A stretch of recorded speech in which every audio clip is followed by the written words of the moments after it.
When we see a chart where the person is born on an eclipse, we have certain misgivings. Are they true? What would they hold for us? Rahu Ketu and Sun and Moon together in one line, or having been afflicted, does that bear well for us? What kind of life would the person have? So many questions come up in our mind, and especially for the mind of the parent or the person whose chart it is. So, this is the video where I put in my views of what I see. Let's talk about what happens during the eclipse. During the eclipse, it can be a lunar eclipse or a solar eclipse. And when it is a lunar eclipse, then Sun and Moon are on the opposite sides on the Rahu Ketu axis. When it's a solar eclipse, which happens on a new moon day, then Sun and Moon are together on one side of the Rahu Ketu axis. Now there are 4 possibilities that can happen. Sun and Moon can be together with Rahu. Sun and Moon can be together with Ketu. Sun and Moon can be on the opposite sides with either Rahu or Ketu. Sun with Rahu, Moon with Ketu, or Moon with Rahu, Sun with Ketu. So these are the possibilities that can happen.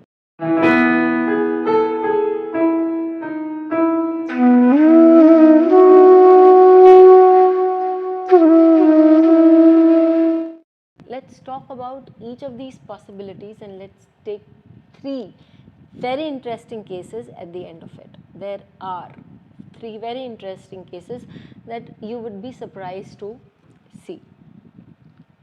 So, when Sun and Rahu are together, what happens is that Sun being the Karak for ego and Rahu having an ability to expand that ego for you. What does it do?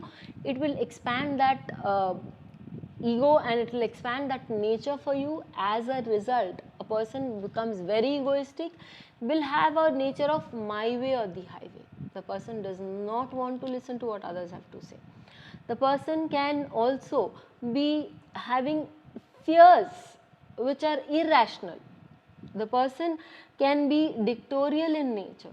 The person can take irrational decisions based on their own judgment, which can be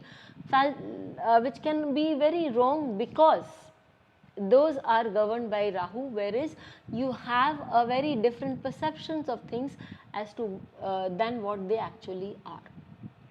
And this Sun, which is in today's day and time representing our ego, can make us treat others with a lot of flake because of our ego or because of our dictatorial nature. We can become dictators in that case. When Sun is with Ketu, then a person becomes very fundamentalist. Why? Because Sun represents again our growth, our traditions, our beliefs, and Ketu is all about obsessions. It is all about being fundamental. It is all about being very narrow in your way of thinking. So a person has a very narrow perception of things. The person could be very religious, could be fundamentalist, and would not allow others to look or go beyond their fundamental religious or social beliefs. It can happen.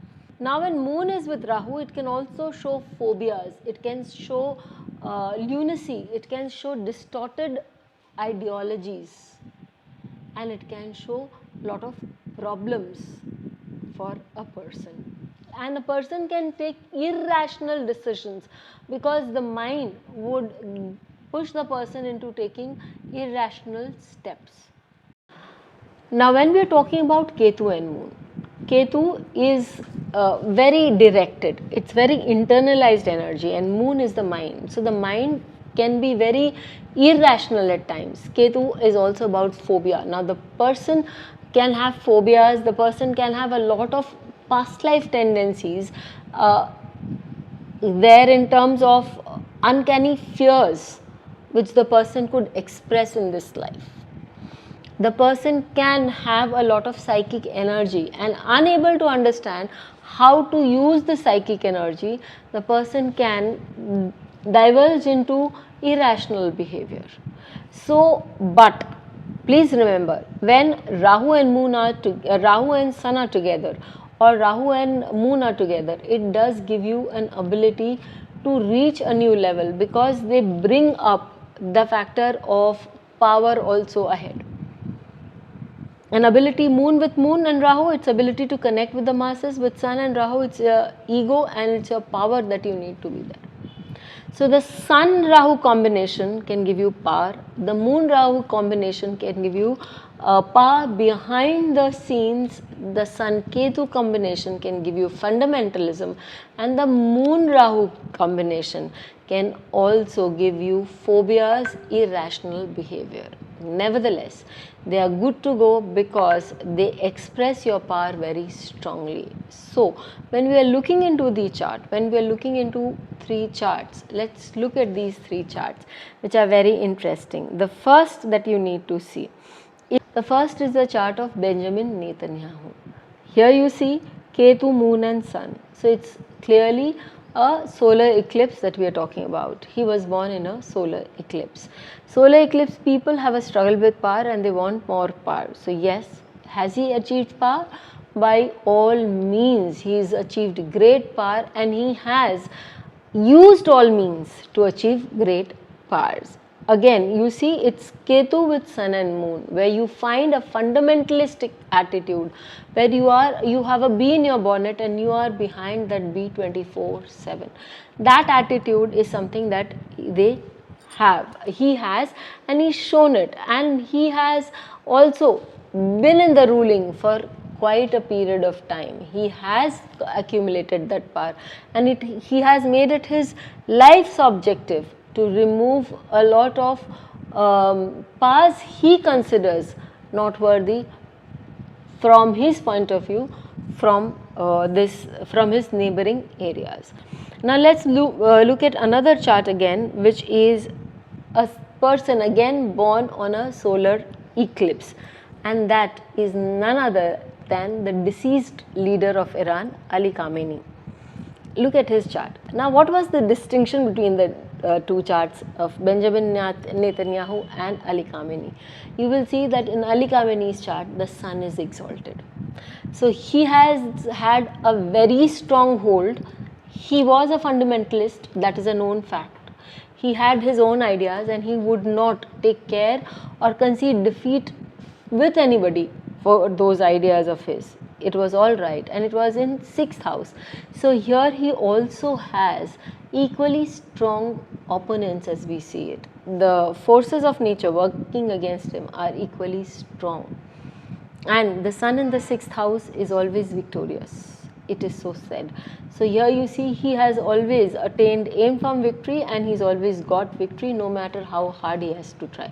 It's also a struggle for power, but it is a fundamentalist power, again I repeat, because it's Moon and Ketu again together with Sun on a lunar eclipse. Let's talk about one person born on a lunar eclipse and still is ruling the world. This person is none other than Donald Trump. You see his Rahu and Sun are together, and you see his Sun is Digbali as a Lagna Lord with the Rahu. Here, as per Uttar Kalamrit, it is forming a Rajyog. So it is giving him a power. It is giving him power excellence. But we see the distortion of Rahu and Sun, where the ego cannot be held back, and more so because it's in a fixed sign, it's Digbali. Because of the strength of the Sun, the Rahu, which is blowing up the entire characteristic of the Sun, and it is simply giving that fanning that Sun's ego to become a megalomaniac.